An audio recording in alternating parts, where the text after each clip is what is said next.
we have three panelists that are from different sectors in L&D, and we have a series of questions that we'll be asking them, and hopefully answer some questions that you might have about working in different areas of learning and development. So first panelist I'd like to introduce is Wendi Iacobello. Wait, did I pronounce that right? Iacobello? Yes, you got it. Thanks. Thanks, Wendi. Wendi is at Oklahoma State University. Is that right? Or University of Oklahoma. University of Oklahoma. Sorry. They are rivals. I should know because you have brought in other speakers that have spoken with TLDC too, so I should know that by now. But Wendi's an instructional designer who collaborates with faculty to transition their in-person master's degree courses to fully online programs, bringing to life the faculty's vision through teamwork. She holds a Master's of Arts in Educational Media from Appalachian State University and a Bachelor of Science in Early Childhood Education from the University of Mount Olive, with over 10 years of experience in various educational settings in North Carolina. And we also have Danielle Gines, who has been on TLDC before as well. Always great to talk to Danielle. Danielle comes from the nonprofit side of things. And so Danielle, after spending over 8 years in the ESL classroom teaching adult and young adult students, Danielle transitioned into consulting in 2020. She's primarily worked with small to medium-sized nonprofits, focusing on strengthening their curriculum and identifying the most effective delivery method, or LMS, for them. Wow, that must be a challenge in the nonprofit world. Her efforts aim to create positive impacts within the organizations and communities. So Danielle, thanks for being here. And Melissa, I'm sure that all of you have seen Melissa hosting either a session and was just, well, no, you haven't been a guest in. No, not at this one. No. Yeah, you've just been a host, but you were, I want to say, you have a really short bio on our site. I know. I was thinking about that as you were reading. I thought, oh, Luis is going to be unhappy because I think I was a little bit lazy about what I wrote for my bio. It's all right. Melissa's a lifelong learner and educator, energized and inspired by the potential of what's on the horizon. I still love that. But then I want to say that that you did speak at our AI event, and that was really incredible. You had a partner, I can't remember his name, Adele, Adele, and that was amazing, talking about integrating ChatGPT into, I think it was a storyline, or it was beyond and a little storyline. Yeah. Yeah, it was really, really amazing. And so for any of you out there, especially for TLDC members, if you want to go back and take a look at that AI event, there are just a ton of really, really useful sessions in that one. So Melissa will be talking about her corporate experience in L&D. And I have just a few questions to ask, and we'll just get through this. Please, everybody, if you have any questions at all for any of our panelists, just drop them either into the Q&A section or even the chat. I'll take a look at them. Maybe Abby is also in the background. Maybe Abby, if you catch any of those, just highlight them for me so I don't miss any. But let's start with Wendi.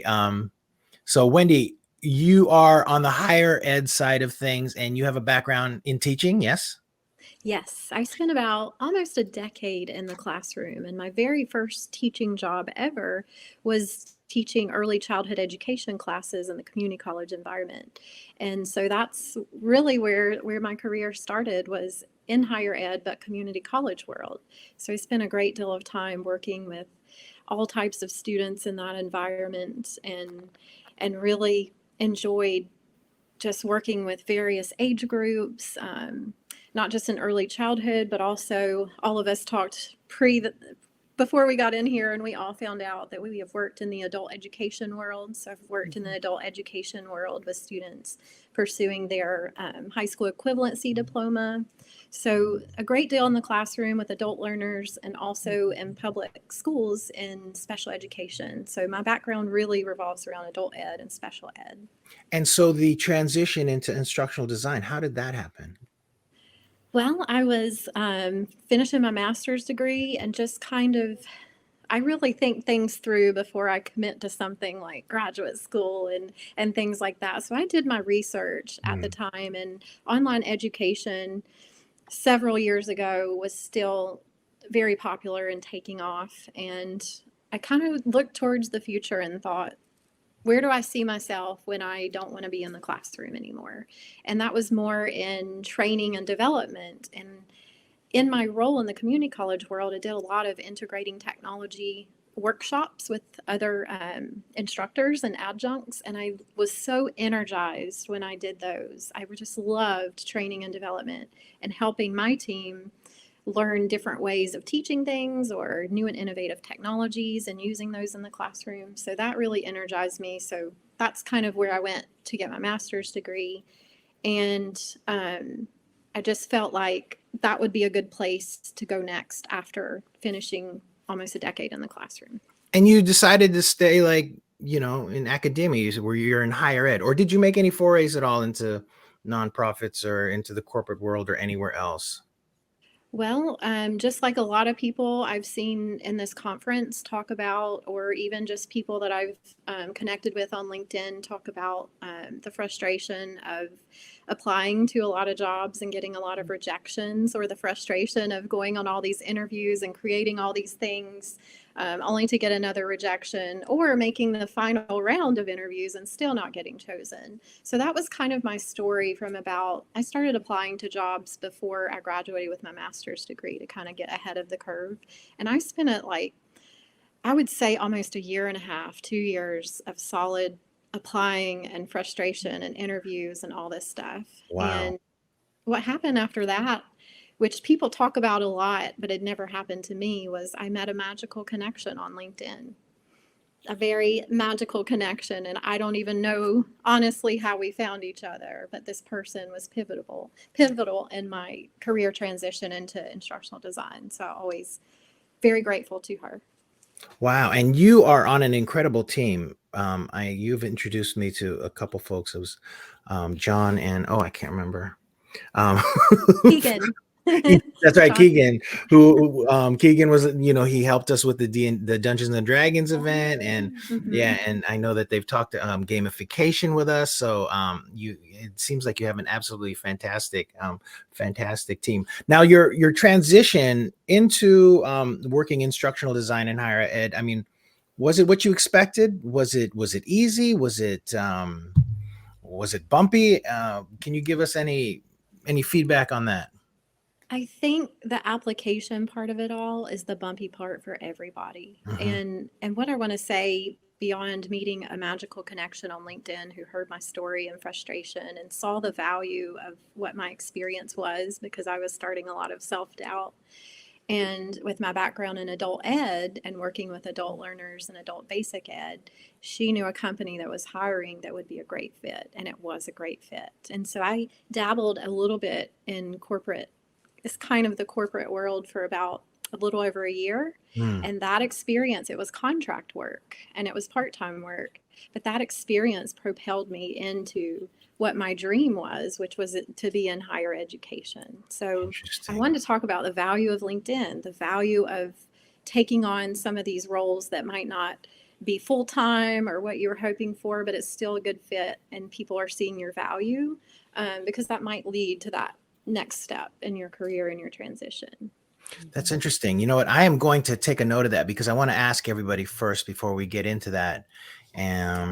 Actually, Abby, if you're new to the audience, do you think you can put that into the QA section so that we can follow up on that? Because that's something I think it'd be great to ask all three of our panelists. So Danielle, I want to move over to you and ask you about your career transition from teaching into instructional design. And also same type of thing, like how did you get into the nonprofit side? Right. So I probably live a life of never. So if you feel like life has to be a linear path and it's not going that way, like you can sit by me anytime, because I feel like that has not been my life. I said I'd never teach, and then, famous last words, right? I ended up being a ESL instructor for, over 8 years. And then I knew that I wanted to always serve the community, right? And so teaching ESL was huge and impactful. But I had heard about nonprofit and I was like, oh, that'd be really great. Like higher ed, like Wendi mentioned, like there was this big swing of like hiring more adjuncts than hiring full time. And I knew, I was like, okay, eventually you have to have a plan for outside the classroom. So I went and got a master's in nonprofit, and I knew I wanted to stay in programming. Like there's just something about education where you like that hands-on, you like seeing the direct impact. And teaching's wonderful for that. It's unfortunate that what's surrounding education in terms of policy and demands have kind of chipped away at that. So I knew I was like, I could still do nonprofit programming. Mm. Well, so I'd been involved, through internships and volunteering, which was required of the program. And it wasn't like you're making copies, like you're really putting together programming. And it just kept reoccurring, like the theme of our curriculum's not great. A board member came in and their daughter is thinking about becoming a teacher, and she created this program. And so with especially smaller nonprofits, like under a revenue of 500,000 is considered pretty small. Their resources are strapped. And so having someone who is already in education, who'd been working, I was training other teachers and doing my master's program in nonprofit management, where they're like, oh, like maybe she could look at this. And so it was really a happy accident. I didn't know it at the time. I didn't think about becoming an instructional designer or doing curriculum. I was like, I'm going to be a program director for sure. And I'm going to live abroad for sure because, when you're 20 something, like, why not? And famous last words, 2020 hit. I'd been in Cambodia. So I did do a little abroad and worked with an organization there with first generation female college students and their executive director. We talked about their curriculum once again, being like, it's not culturally relevant. It's not the target language. It was way too advanced for English language learners. And she hired me. And I was like, okay, the world shuts down. And I thought, I'll just do this until we open back up. And it was her encouragement. Like, there's always that voice. So if anything, to all of you listening, there's going to be someone that stands out, just like Wendi said, a magical connection that speaks a truth to you, and it's going to hit you differently. And so even if it hasn't happened, it will come, I promise. That's my encouragement for today, but it will come. So my magical connection was Allison Pavia, and she was like, you should do this. You should do curriculum work for nonprofits. We need someone that can guide us in this way. So I've been doing that ever since. So it's been about 4 years. So sometimes working with in-house nonprofits who have kind of learning and development in place, but maybe not the curriculum work or the instructional design component.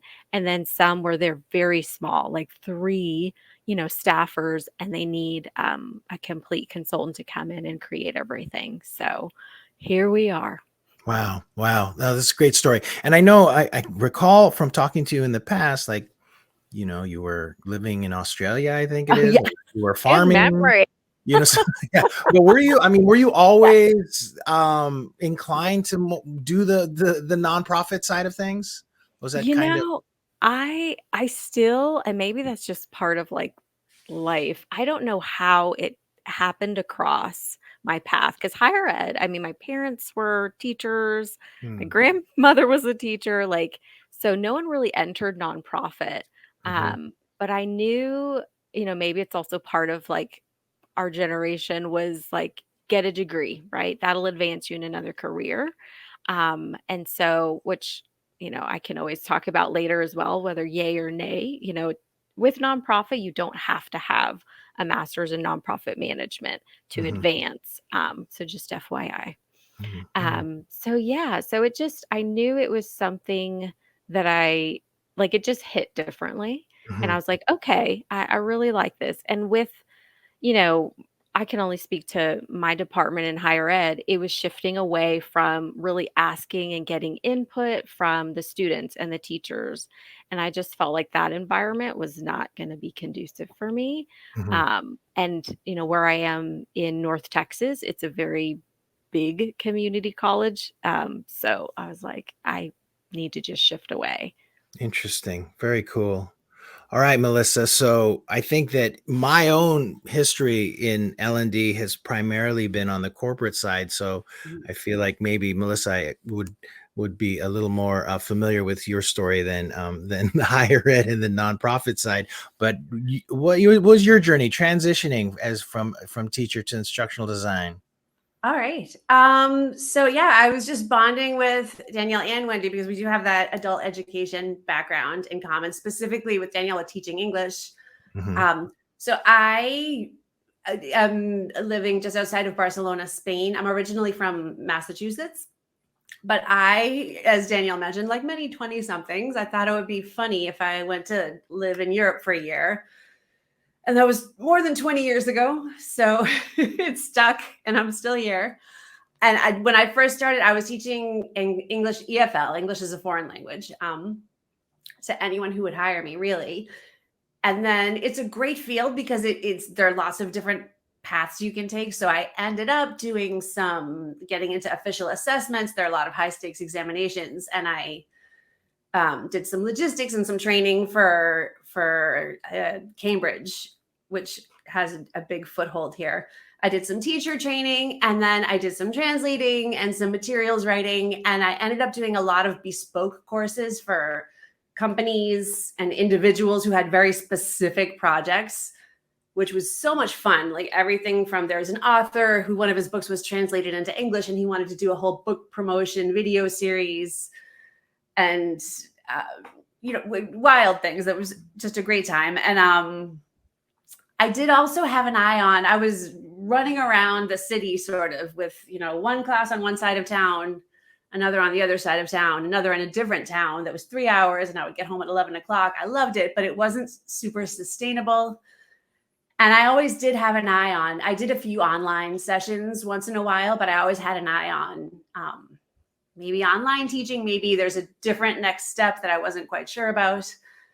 And so when the pandemic came and everything turned into online teaching and online designing of materials was when it was a little bit of a slow burn before that with designing courses and learning experiences. But that was when I really said, okay, I'm going to learn all about instructional design, which I don't think that term, I don't think was necessarily on my radar before 2019, maybe. So it was something I was already doing technically, but I wasn't familiar that it was a whole field and everything. So I brushed up, took a few courses, and I ended up in corporate. When I was doing my research, I assumed I would go to higher education because I taught for many years at a university here in Spain. I had my master's degree. I had like a third of a PhD at the time, which I never finished, but it was my world. It was where I felt comfortable. And then as it happened, a recruiter contacted me through LinkedIn and said, listen, we need someone for this project. Are you available? And I was definitely available. And speaking to them, it was one of those things where I was really in the right place at the right time with the right mindset, because this company that I ended up working for years had a big project, a big crunch. There was a huge ID shortage at the beginning of the pandemic, especially. And I said, I'm very transparent by nature. And I know there are some job strategies that say you should say you know how to do something and then go learn it that night really quick so that by the time you start. I'm not like that. It makes me anxious. So I was very transparent. And I said, look, I've been working on some projects. Here's a storyboard. Here's another course I did to get ready, but this is new for me. And they said, that's okay. It seems fine. Like, here's the project. Here's a very low rate. It was less than I made when I was teaching. And I was like, oh, yikes. Okay, if I do this project it was $35 an hour that they offered me, which is even a few years ago, well below market rate. But it was my first paid job. And I said, listen, that's below market. If I do this one job, let's have another conversation about my rate if it goes well. And they said, fantastic. And it went well. And we had more conversations and more conversations. And a year later, they hired me permanently. And then our company got acquired, and I now work for ELB Learning, which is a vendor. And I do all kinds of learning design projects for all kinds of different clients. And yeah, it's been wild. Yeah. Wow. That's fantastic. And I throughout this event, I've heard, and basically every session somebody mentions the pandemic, and it really did have such a huge impact on, our career transitions, like all together. It's just amazing or just overwhelming in some ways to think about it. But Wendi, I wanted to come back to what you were saying about the road that you took to be able to get to where you are now, and sort of that in between time of when you were looking for where you ultimately ended up. Can you talk a little bit more about that? Because I know that there are a lot of folks that are in the audience that are probably in that space right now. And, Danielle, encouraging everybody. I'd like to hear more about that period of time from you, Wendi. Okay, and I want to start by saying, now that we've went around and told our stories, what I see as a common thread in all of this is that each of us were recognized by somebody that recognized the value that we brought to the table. And there had been other times before we landed where we are where someone maybe didn't recognize that value that we brought to the table. So I want to just say as encouragement to everybody, like, don't forget your worth and don't forget what you bring to the table personally, because your skills are amazing and the right people will notice that and see that, and they will say, we want this person on our team. So just keep reminding yourself of that. If you get a rejection after rejection, that the right people have not seen me yet. The right people are going to know the value that I bring. So with that said, most of you in this space probably follow Holly Owens, but she was my magical LinkedIn connection. Love her. She has a podcast and does a lot of things for our community.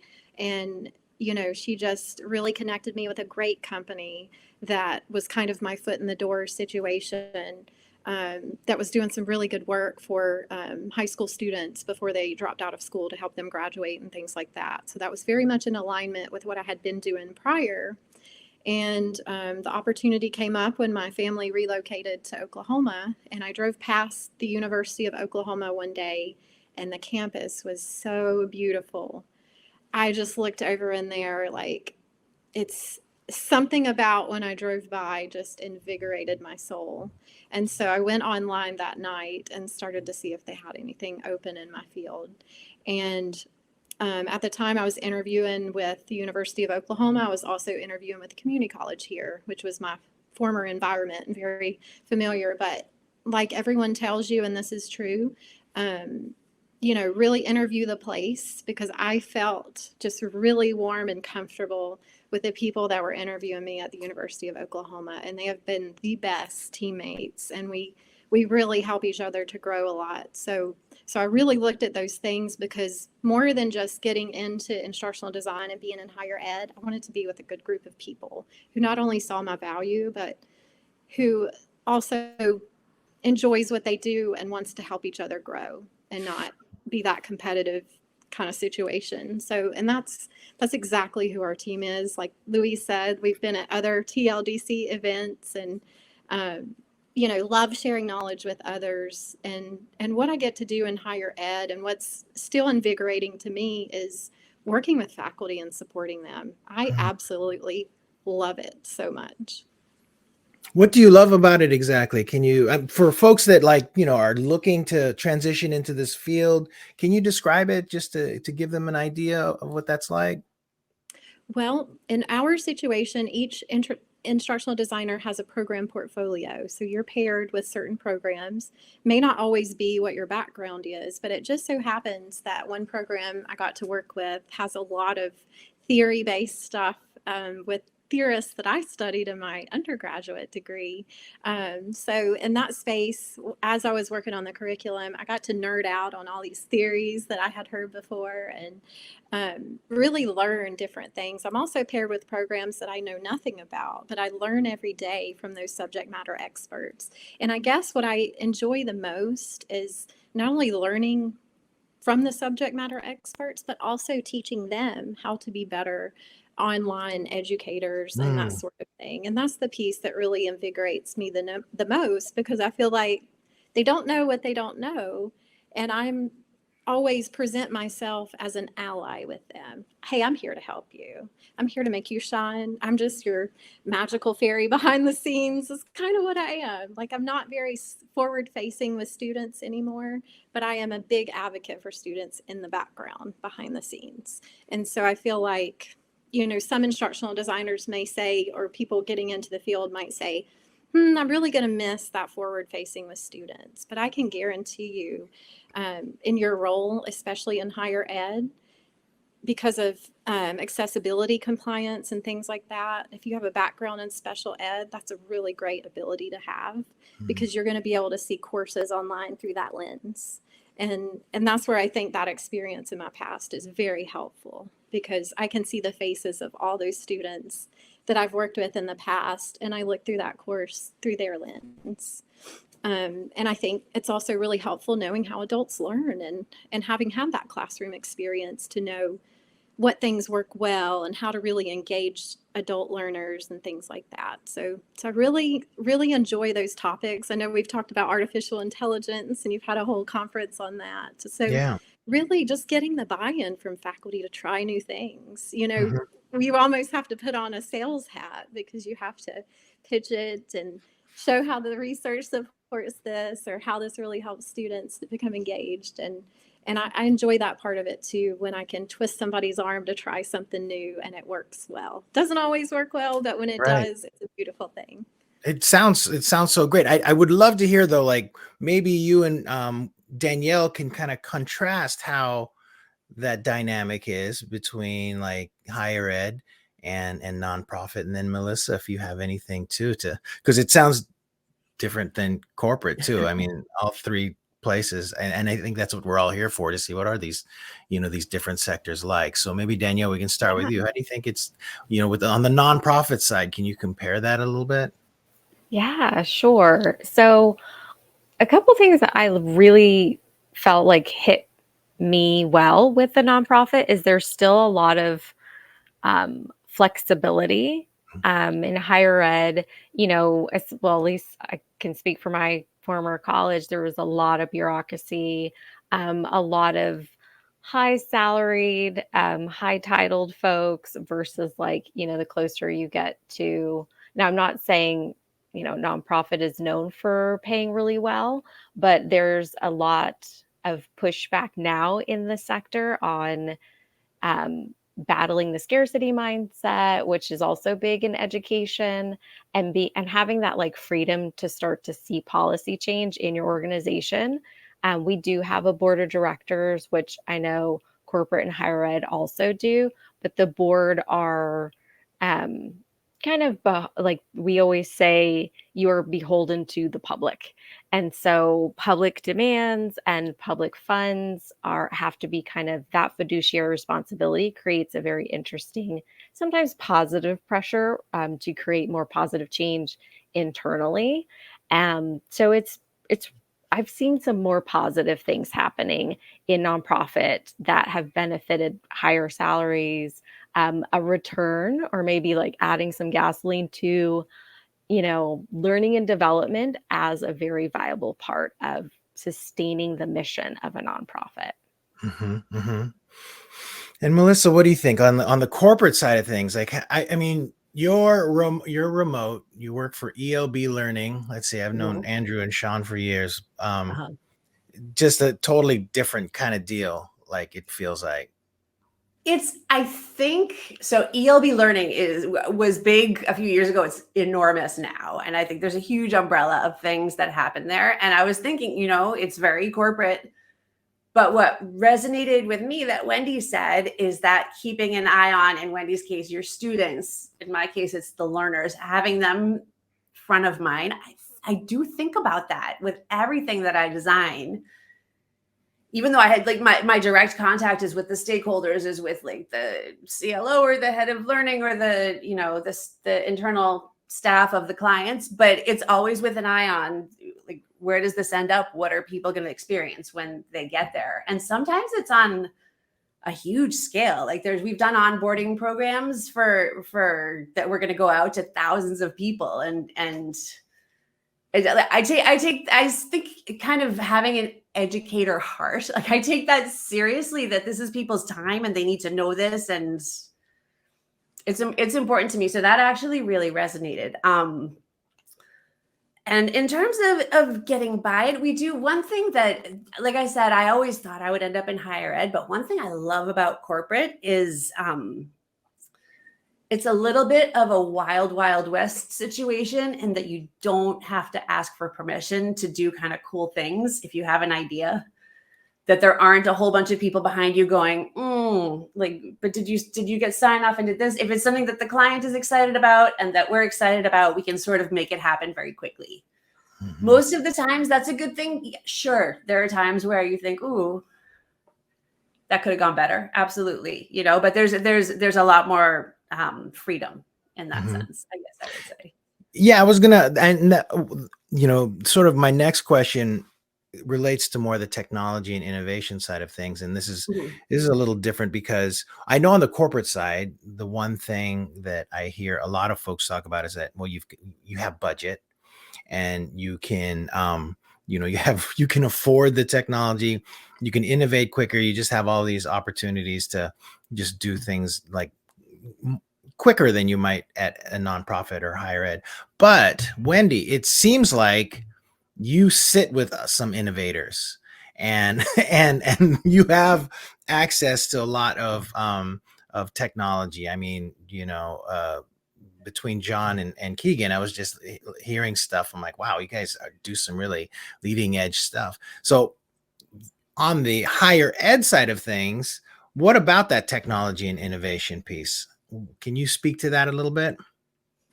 Well, I think what's also what I've heard and what I've seen when I was applying for a lot of things is in the job requirements, what are the technologies that people need to know or be fluent with?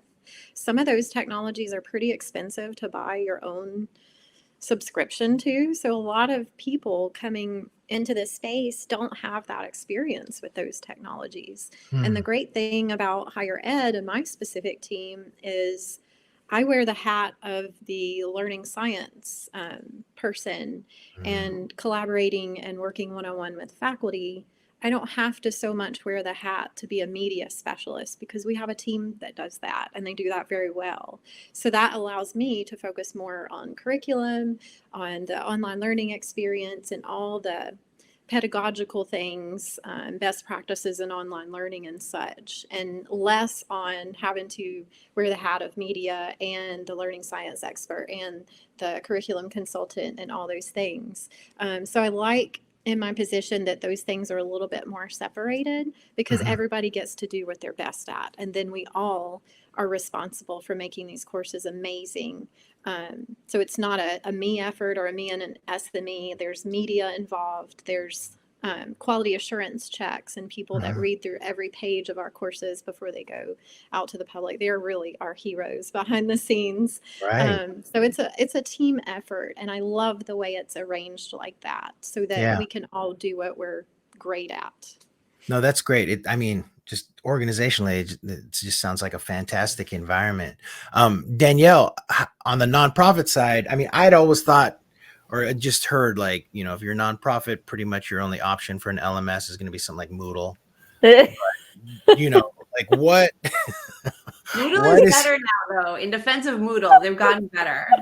It's been a long time. I love that because it's not completely wrong. But how about, can you speak to that a little bit on the nonprofit side, just dealing with decision making along those lines, you know, recommending LMSs, just sort of the technology that you have, you have access to? What are some of your challenges there on the nonprofit side? Yeah. So a lot, I mean, it's similar to education in that there's the leaning towards, you know, free, like Google Classroom, Google Drive, things like that, Canva. So if you have, you know, and I know teachers have a lot of those skills.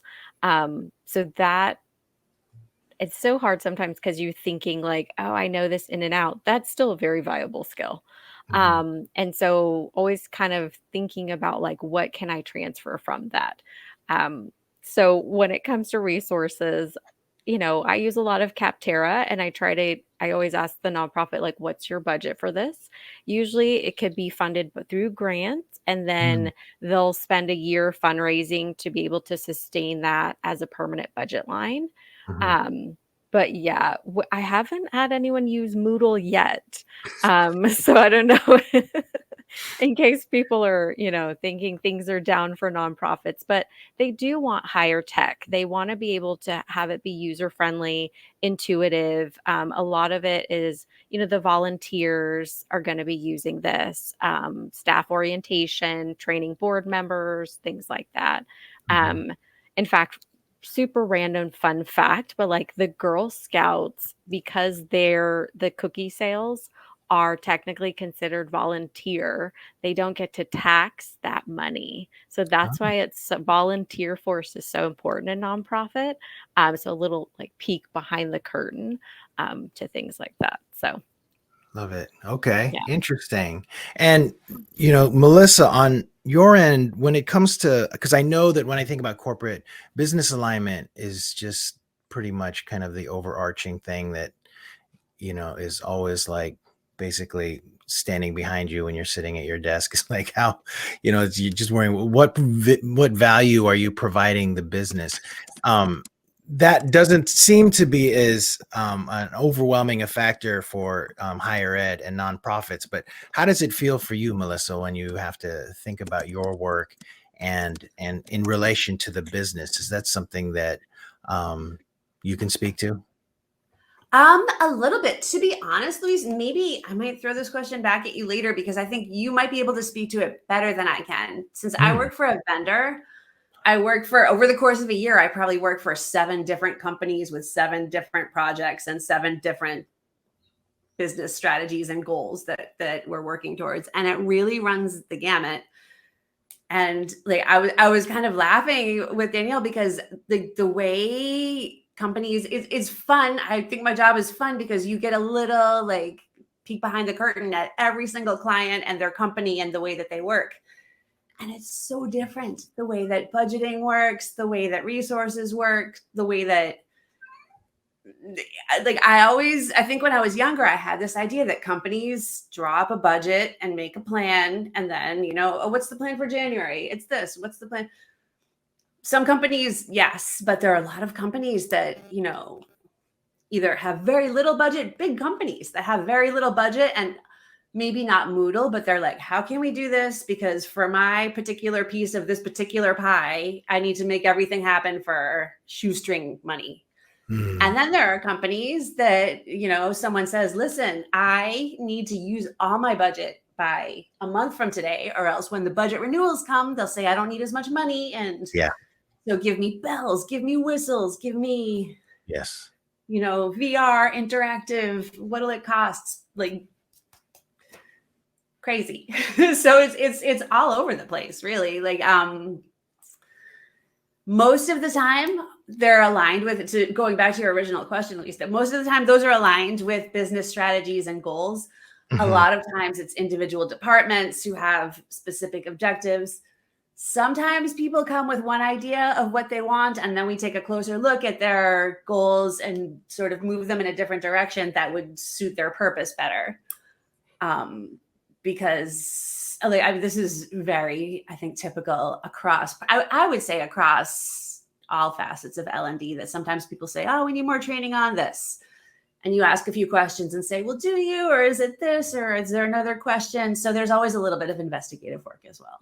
Right. So Wendi and Danielle, is there anything maybe like on the stakeholder side where you feel beholden to that you can speak to that can parallel what Melissa is saying? Is there anything there to that at all? Yeah, go ahead, Wendi, and then I'll jump in. I'll let you go first. I was waiting for you. And then I'll go next. Oh, sweet. Yeah. Okay. So stakeholders, I feel like this could be a whole session, right? Right. So definitely, if you're getting a nonprofit and the founder is still very involved, we call it founder syndrome. It's their baby. They started the organization. So that's always going to be a very interesting dynamic and conversation when it comes to bringing them on board for learning and development. I'll give a brief story. Wonderful founder. I love the organization, but as a courtesy, the executive director was like, we do have to loop him in. And, former professor at a wonderful university, but he felt like we needed examples that were, let me just put it this way. For the learners, it was the nonprofit in Cambodia, and, they're first generation 19, 20, 21-year-old young Khmer women. And his examples were, we need to bring in like an example of Michelle Obama and Stacey Abrams. And, these are women that are American, African American, and older, and have a different background. Not that they're not great, but it doesn't fit the need. And so now who had to have that conversation?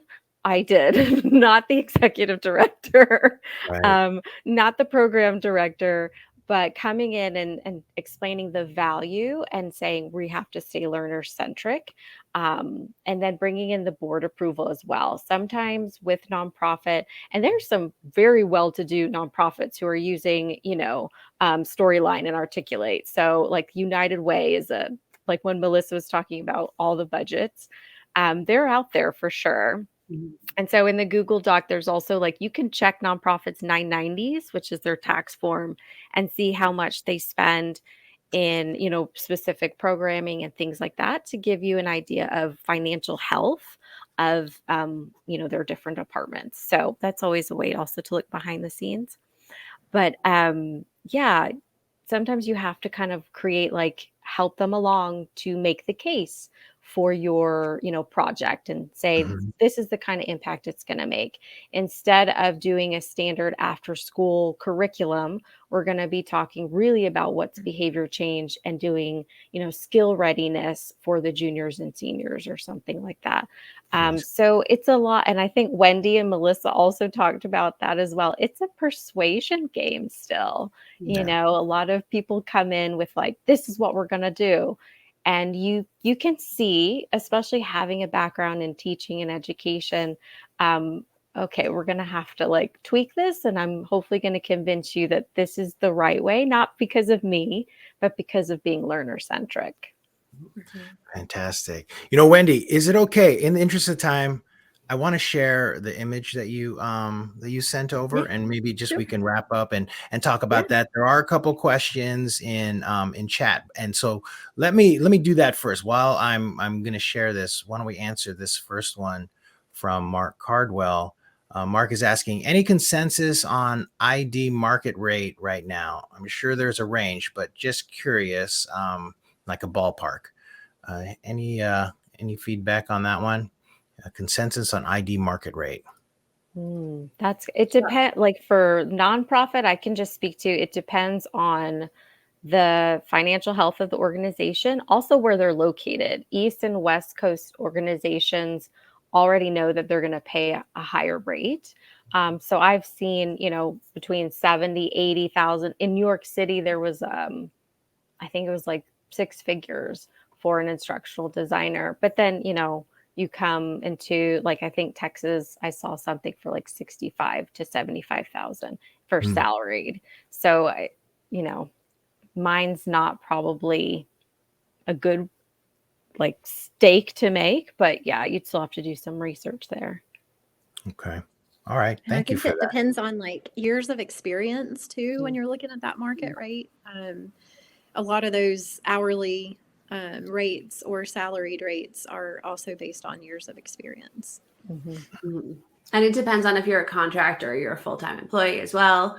But I think to Danielle's point, there's a huge regional difference that I've seen. A lot of companies have a policy now of basing it, if you're in San Francisco, you get more. If you're in Massachusetts, you get more. If you're in maybe Oklahoma, you wouldn't get as much. They have zones that they divide things by. But yeah, it's generally a little bit more in corporate, like, but there's a huge range as well. Like I've seen well into 6 figures for strategists and learning architects and people who are a little bit further along the path. But it can really go for a junior ID from like 65, 70,000, depending on where you are, to well into the six figures. So there's just such a range. Mark added in chat, Melissa, you were saying 35 an hour was low. Very low. That's why he's asking. Oh yeah, that was very low, but that was my trick. That was their trick too. We both thought we were tricking each other, I guess. I don't know. I knew it was low, but it was a short project, and I kind of thought, fair enough. Like this, I haven't done this before. You make a good point. Let's see how I do, and then let's talk again. And that actually helped me negotiate as well. To sort of, I like to set benchmarks with when they did raise my rate to more of a market rate, like which they did. They were like, good work, fair enough. You're on the roster. Here we go. Then I said, okay, great. And in 6 months, I want to talk about making me full-time, and let's talk about my salary again. And they did, like it was sort of stepping stones that we laid out beforehand. And I was happy with that too. So yeah, like 35 is low. Don't do that long-term, but if you have a plan. Yeah. Nice. Okay. So Wendi, let me, let's talk about your graphic here. The 3 tips for transitioning teachers. I think you can start us off on this one. I feel like this kind of reiterates what I have heard throughout the conference all week. A lot of tips. I know I learned a lot about LinkedIn in one of the sessions. I think it was Mark Padilla or something. Yeah. That was really interesting. So leverage LinkedIn, meaning keep your information relevant, start connecting with people in the field.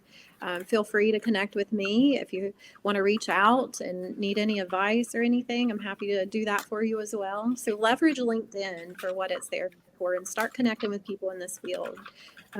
Number 2, believe that your skill set has value. We talked a little bit about that today. And I want to bring up the Journey song, Don't Stop Believing, because I feel like that's kind of what you need to be singing to yourself in your head, and just remembering that this is a journey and the right people are going to value what you bring to the table because you are what they are looking for. They just y'all have not found each other yet, but you will. So that's why leveraging LinkedIn is so important to get you to that stage and get you in front of the right people who are looking for you out there. And the last one is, do not underestimate the power of freelance work, contract work, or anything ID related. When I say ID related, something I do a lot in my job every day, and I'm sure the other ladies can relate to this, is I do a lot of copy editing. I read a lot in my job every day. So before joining the ID field, I did a lot of blog writing, blog management. A lot of copy editing goes with that. And it's a very valuable skill in the ID sector because you are constantly reading curriculum and content editing and fixing grammatical errors and all that kind of stuff. So it's very valuable. So when I say ID related things, think in terms of what you see on those job applications and what skills they are looking for, because there's ways to leverage those skills in many different areas so you can bring all that to the table. Love it. We do have one more question here from Abby. Do you have any suggestions for those looking for volunteering opportunities in the nonprofit sector to gain some ID experience, internships, building a course, sharing a portfolio, et cetera? Any recommendations? And I guess this would be probably a little bit more for Danielle. Yeah. So, and I know Wendi mentioned she's on a board. That's also a great opportunity. So in the Google Doc, I mentioned 2 organizations called Catch a Fire and Taproot Foundation. And they're specifically for nonprofits that maybe on the smaller side, but they specifically want skilled professionals for a short-term project. And Catch a Fire and Taproot are very good at vetting and making sure that it is a quality and a valuable experience for both parties. And it also gives you the language when the project is finished, how much did that value, like dollar amount, and I've done it. Like and we've all been hit by imposter syndrome and dings of confidence. And I was like, I just need a win. I need someone to say yes to prove to me that I'm not complete garbage in a can, right? We have those moments. And so I had this beautiful organization, and it was wonderful. And it was to help with their training for volunteers. So think about, throwing your hat in the ring for those. Volunteering to be on a board, it will help give some great insight into nonprofit. Also, it will widen your network. That's the biggest thing about the nonprofit sector. It seems large, but it's actually very small. And people want to get to know you. And so think about, going into your state nonprofit association. What are the challenges? What are the learning opportunities? If you are an economics or an accounting or a finance teacher, nonprofits are always looking for someone to do a presentation or a webinar on that. And then just getting the backing of a nonprofit association to say like, oh, we're going to feature Abby, and she's going to teach you the 5 key things to make sure that your finances are good for end of the year. So just those are great ways to get involved, to affirm your value, and also to get, your name out there and meet, or you say broaden your network. How's that?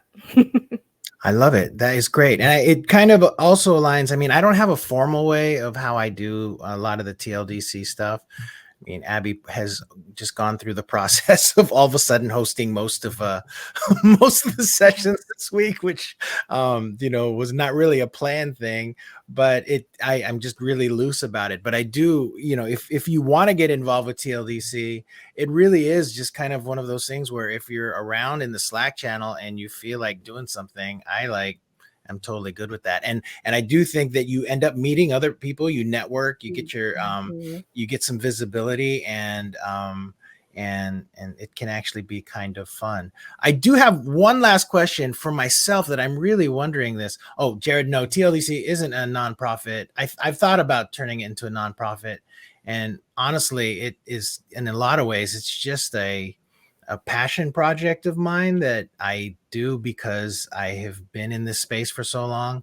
My real intention originally was to do live face-to-face conferences, and which I'm going to try to do another one this year. But the virtual aspect of it was really, it just sort of ended up happening. And it's just going to remain this way because I just like doing it. And if I think too much about it, I'll probably ruin it. So I just just go through it the way that it is. But anyway, how much did you know, the group of you, like, was there anything as you were becoming instructional designers, did it ever occur to you, like, did you know what you didn't want to do? Were there things that you were trying to avoid? If it's like technical writing, or if it's, something along those lines, is that something that you can speak to share with the audience? Because sometimes I feel like, like that is actually can be part of your strategy. Absolutely. One of my hardest courses in my master's program was website design from scratch. And that was just not a language that my brain really understood. And I know there's easier ways to create websites these days, and I can do some basic management, but I knew that's not my area of giftedness at all. How about you, Danielle? Yeah. So I know I just gave the example of finance, but when it came into nonprofit, I was like, I don't want to train boards, and I don't want to do finance webinars. So I have other people that I call in. I knew that I was like, I still want that direct impact, and I want to sit with programming staff. So yeah. And Melissa, let's hear it from you. Yeah. So for me, it's visual design, which there is, I think if you're a learning designer, there's a bare minimum that I need to be able to match the hex code so the colors fit and make sure the fonts look okay. But I've worked with so many people who are so amazing at it that I kind of feel like I'm a little bit indifferent to it. And other people are so great at it that it feels like a waste of everyone's time for me to try to put something together that's sort of okay after I spend way too long on it. When people like Adil, my colleague who presented with me at the AI conference, when he's a whiz and he makes beautiful things, and it's like a win-win to work with people who do things that you're not great at. So visual design. Right. And I think it's important to realize too that there are some folks that I've spoken to that, are kind of entry level, and because they can't, they have a hard time grasping with creating graphics.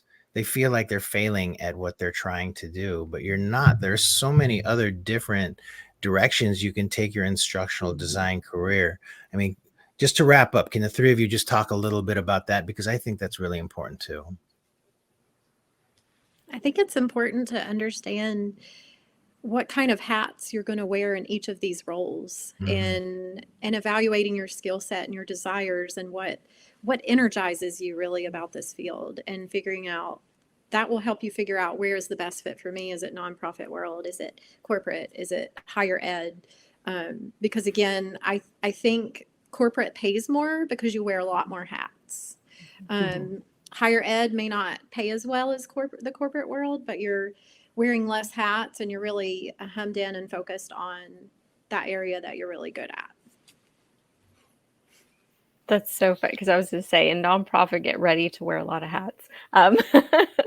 So my advice is definitely something also that I've learned is be clear on your scope. And that's a polite way of also being like, what are your boundaries? And that's something that can get very blurry, especially coming from education, where, our boundaries have been kind of pushed and shoved. So definitely, kind of, I write down a list, like, what is my focus? What is our goal here? And then be ready with a plan on, like, when there's pushback, how do you respond? When people start to dump more on you, how are you going to respond? So that way you're kind of prepared for that. And I think that's probably across the whole board. But yeah, that's something that keeps coming up. Nice. Anything to add, Melissa, to that one? I would say mine would be the get comfortable with rolling with the punches, especially in terms of the trends. Like people who were in L&D forever and ever, I'm sure you all saw, I was in the middle of it, but I'm sure you all saw a huge spike in the interest of asynchronous courses with the pandemic. And now I'm seeing things are moving more towards blended learning. And I haven't facilitated in a while, but this year I've started facilitating more because there's more of a demand for it. And that's kind of nice. I was like, oh, I forgot how much fun this is. So, and now with AI, the way content is being presented is changing as well. So yeah, it's good if you can embrace the changes and don't get super comfy in your little zone either. And it sounds like Wendi has the best of both worlds, because you have all of the forward thinkers and also the space to do what you're good at. But if you can embrace the changes, that's nice too. Absolutely. I guess that means you didn't become an AR VR expert in 2019. Only because the tech was too much for me. Like I went way deep into Gen AI because I think it's fun, but like AR VR, I was like, I did do a little bit of it though. I have in mind, of course. No, it's funny because at that time it felt like everybody's like, oh, I need to know about this. I need to know how to create augmented reality, and it's like, well, not really. Anyway. All right. Thanks, everybody. Thanks so much. Panelists, I so appreciate you taking the time and answering all of these questions. I'm wondering, is it okay to say that, if there's anybody in the audience that's interested in nonprofits, interested in higher ed, interested in the corporate part of instructional design, that they could reach out to you and ask you questions and do all that? Absolutely. Yes. Excellent. All right. And I don't know if you have time for being in tables. The lounge is going to be open. I don't know if anyone is going to be out there right now.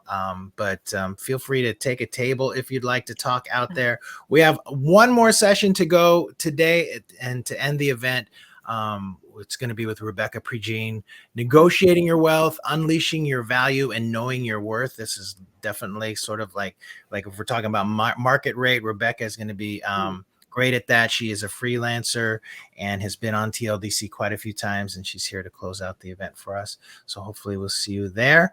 And with that, I'm going to close this out. Thanks, everybody. And I hope you're enjoying your Friday, and we see you in the next one. Bye, everyone. Bye.